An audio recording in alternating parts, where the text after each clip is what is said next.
Good morning, everyone. Welcome to Treasure Island International CBSE School online class. Today we are going to know about measurement of time. Can you tell what's the time now? Yes, immediately we have to see our watch, isn't it? So in the nowadays we can see then we can measure the time by using the watch and then clock also. And then ancient people, how they have to measure the time and the time. Let us see. So what is known as time, then how to measure the time. So the duration or moment in which things occurs is known as time. So with the help of clock and watches, we have to generally measure the time. But it is difficult in the ancient time how did they measure the time in the ancient times, okay?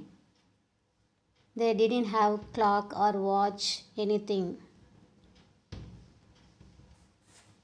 So the ancient people used some natural events which repeated regularly after fixed time intervals.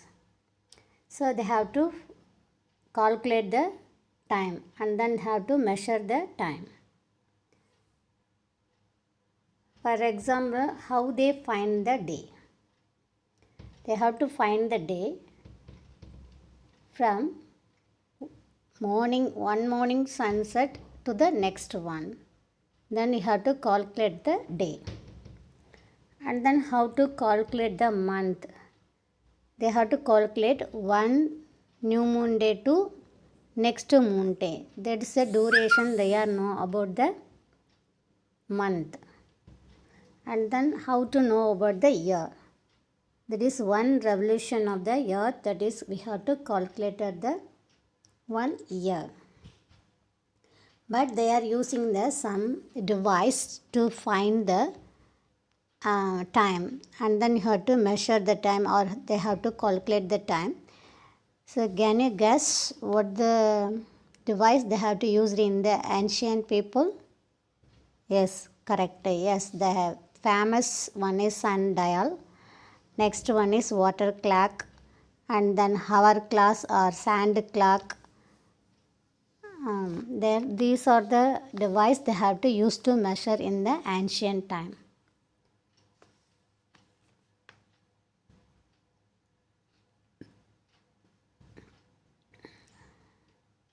So different people they have to use the different types of clock in the world.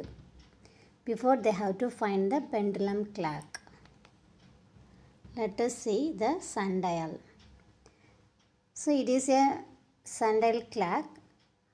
Then how to measure the time using this sundial?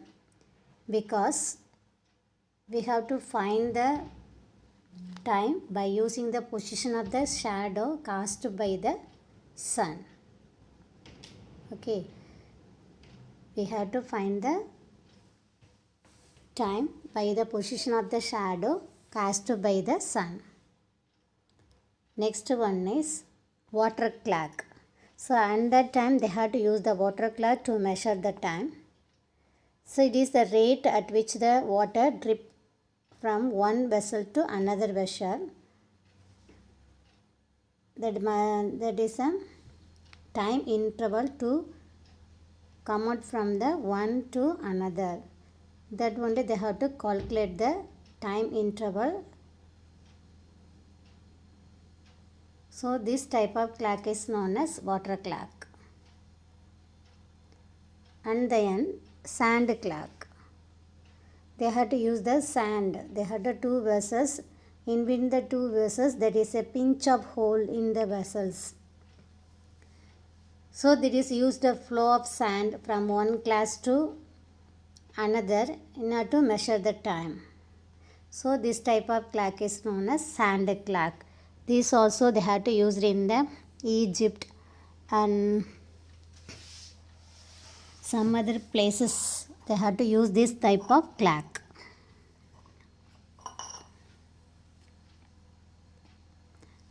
So this is the pendulum clock. Nowadays you have to use the pendulum clock. So after we have to find the pendulum, then we have to use the different types of clock. Who discovered this pendulum clock? Yes, Galileo only discovered this pendulum clock. So what is the pendulum clock? It is a given length always take the same time to complete one oscillation. What is known as one oscillation? Yes, to and fro motion is known as one oscillation from the mean position.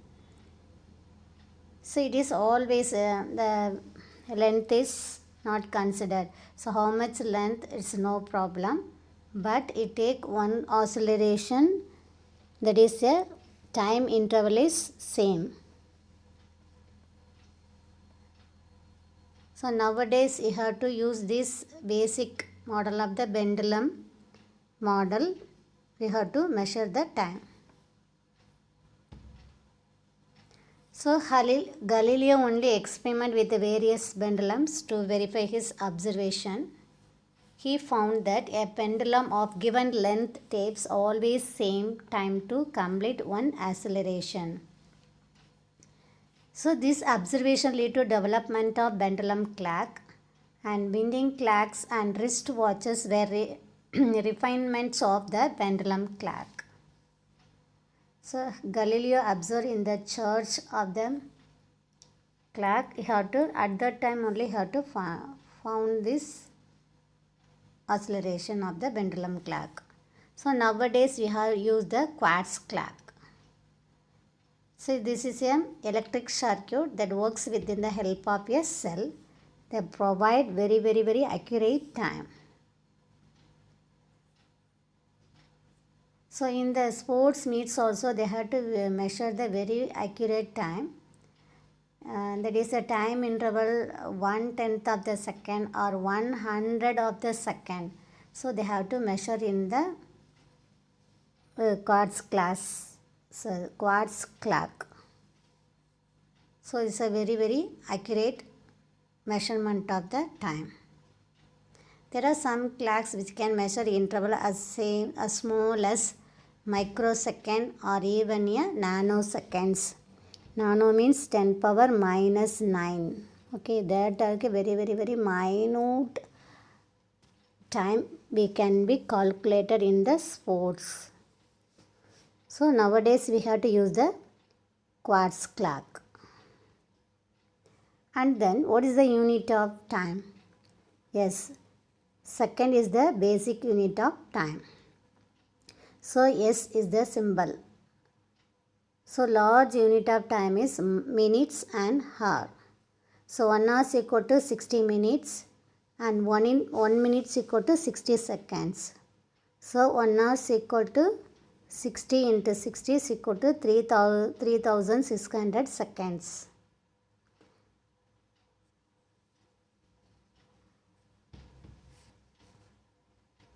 So different units of time we have to use it depending upon our needs.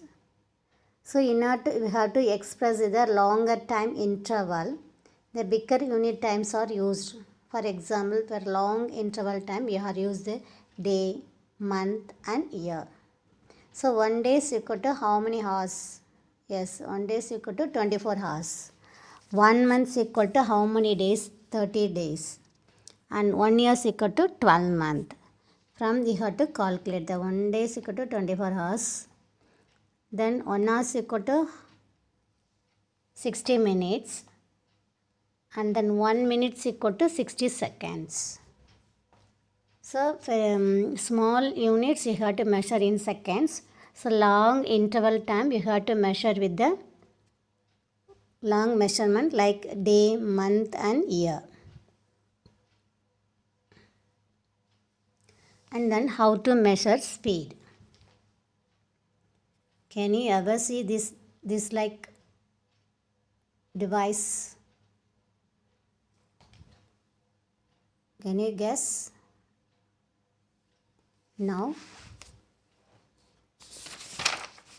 Yes, this is a speedometer. and along with odometer that is fitted on the top of the scooter or motorcycle. Otherwise you can see the dashboard of car and buses. So it is a rectangular shape like boxes that have to show the distance covered by the vehicle, that means bus, car or scooter, anywhere. So this is a divide that is used to measure the distance and speed. The name of this device is speedometer. Another one is odometer. The speedometer is an instrument on a vehicle's dashboard which indicates the speed of the vehicle when it is moving. This instrument tells us the speed of running vehicle at the instant of time in kilometer per hour. So we have to tell the speed of the persons when he is riding a bicycle or car. That instrument is known as speedometer. This is a speedometer. It shows the needle that has to show the speed of the vehicles. And then the digital port, that is a rectangular digital shape of this one, that is known as odometer. It tells how much distance covered by the vehicles. It measures in kilometer per hour. For example, a panel of instruments fitted on the top of the scooter or motorcycle.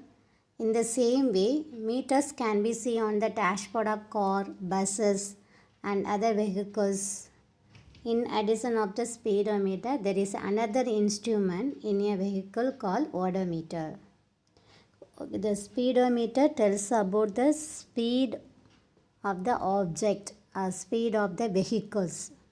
But odometer tells about the how much distance covered by the vehicles. An instrument which is used to measuring the distance traveled by a vehicle is known as odometer.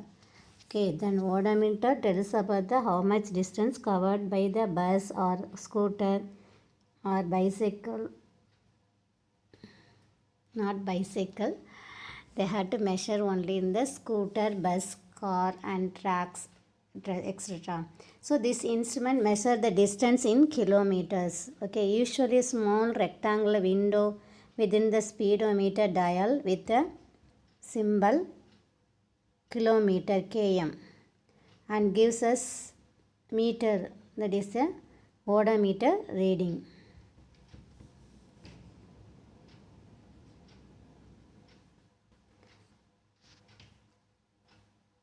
Then unit of time. You need to measure time speed. Unit of time is second, that is a SI unit. And then long time unit you have to measure in minutes and hours. And what is speed? Speed is equal to distance by time. So formula, distance we have to measure in meter and time we have to measure in seconds. So the SI unit of speed is meter per second. Sometimes we have to time is measured in the minutes, then the formula is meter per minutes. Suppose the distance is measured in kilometer and time is measured in hour. So the unit of this speed is kilometer per hour. To convert the meter per second into kilometer per hour. Otherwise you have to change into kilometer per hour to meter per seconds. So higher to smaller we have to multiple with 100. Kilometer we have to change this into meter, you have to multiple with 100. Otherwise you have to change it meter to kilometer, it is divided by 100, not 1000. Kilometer to meter we have to divide it into 1000. And then meter to kilometer, that is divided by 1000. At the same time 1 hour we have to change it to 1 hour to seconds, multiple with 3600. Otherwise you have to change into seconds to hour divided by 3600. Simply we are divided, that is simple word is 1 by 3.6. So you have to change kilometer per hour to meter per second, that is divided by 3.6. Otherwise you have to change meter per seconds to kilometer per hour, multiple by 3.6.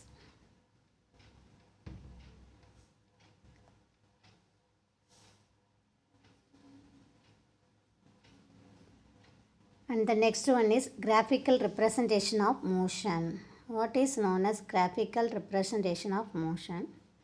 It is nothing but vectorial representation of data. This is a graphical representation of motion.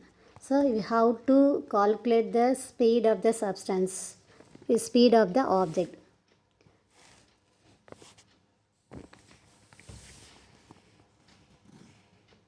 So this is a graph. We had take x-axis and y-axis. X-axis is the horizontal line, y-axis is the vertical line. So what is a graph? A graph is a picture or diagram that shows the relationship between the two or more variable quantities. So it is nothing but vectorial representation of data. So it is show the relationship between two or more variable quantities. A simple graph usually shows the connection between the two numbers or two measurements in the form of grid. So a graph is a graph or a chart can be of different types based on the number of quantities and representation method. So we have so many graph methods are there. Next video we have to learn about the types of graphs. Okay. So we have to now see about the graphical representation of motion. Let us take an example. The teacher in your class, she asked the students, which is your favorite fruits? There are several fruits are available. Some students like apple, some like banana, and some like grapes, and some like oranges.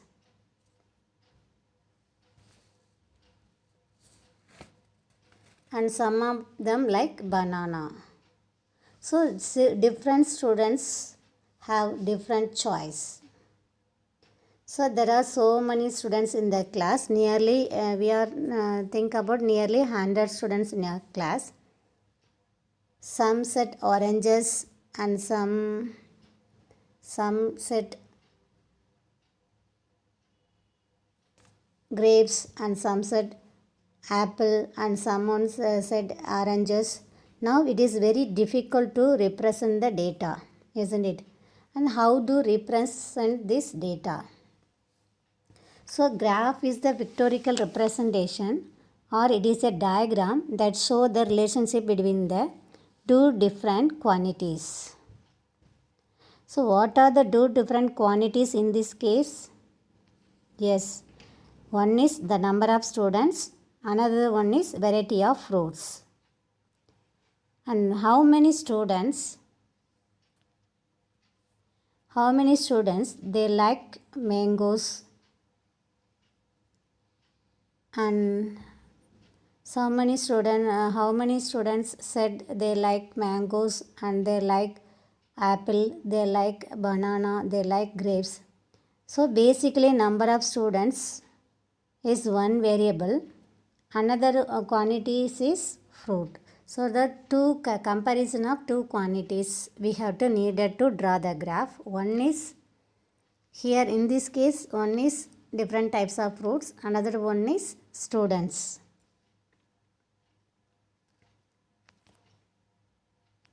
Let us see the graph. We take x-axis, this is a horizontal is x-axis and vertical line is known as y-axis. Now we have two different quantities. One is number of students, another one is different types of routes.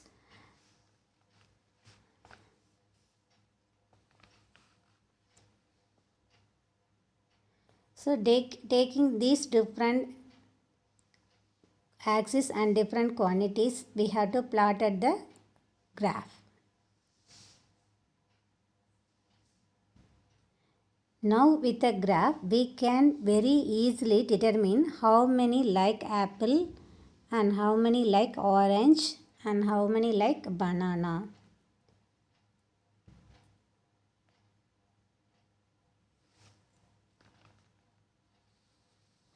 So from this graph, we have to easily tell how many students like banana, how many students like apple, how many students like grapes. Okay. So if we had take fruits in the x-axis and number of students in the y-axis. So based on the data, we have to draw the graph.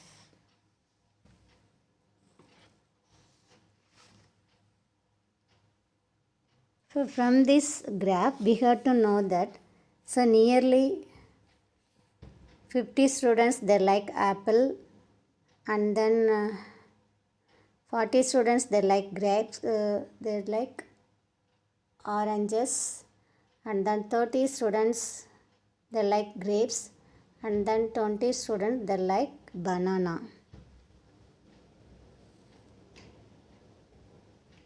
So this graph representation is becomes very easier to indicates to display the entire data, isn't it? So this is the data we have to easily calculated.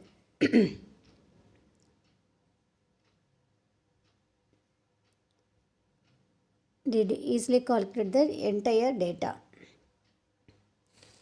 To make the presentation clear and easier graphical representation. So it is often used.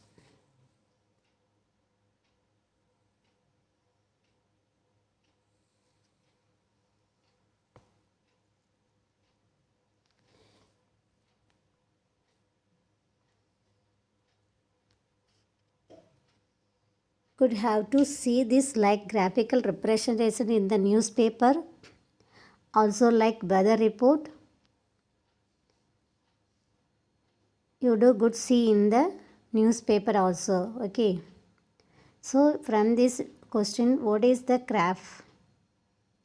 Yes, graphical represent the diagram that shows the relationship between the variable quantities. Why we are saying the variable quantities? That means changing with time. That is a various changes. Okay, so quantity is not constant. They keep changing their value. Then only we are saying variable quantities.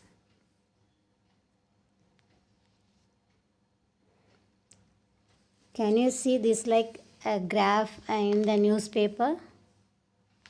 Yes, you have to find the weather also. They had show that this city has the higher temperature, and then compared to the another cities, they had to do this like graph.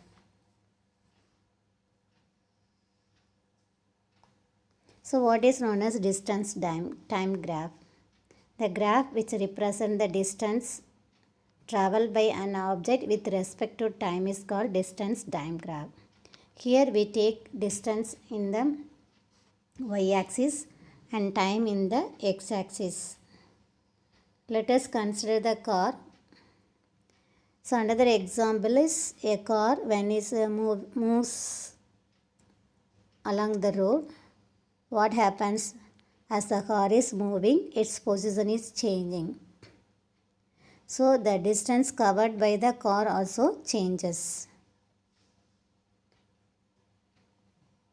So here also some data given by the car moving with the time and then distance covered.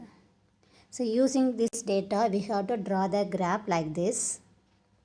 So we get the graph like this. We get the straight line. That is known as uniform motion. From the graph, we have to identify the object or a car or bus that is moving in the uniform motion or non-uniform motion. Okay, we have to study this one in the next video. Then homework, explain the devices that ancient people used to measure time, and then define a speedometer and odometer and what is known as distance time graph.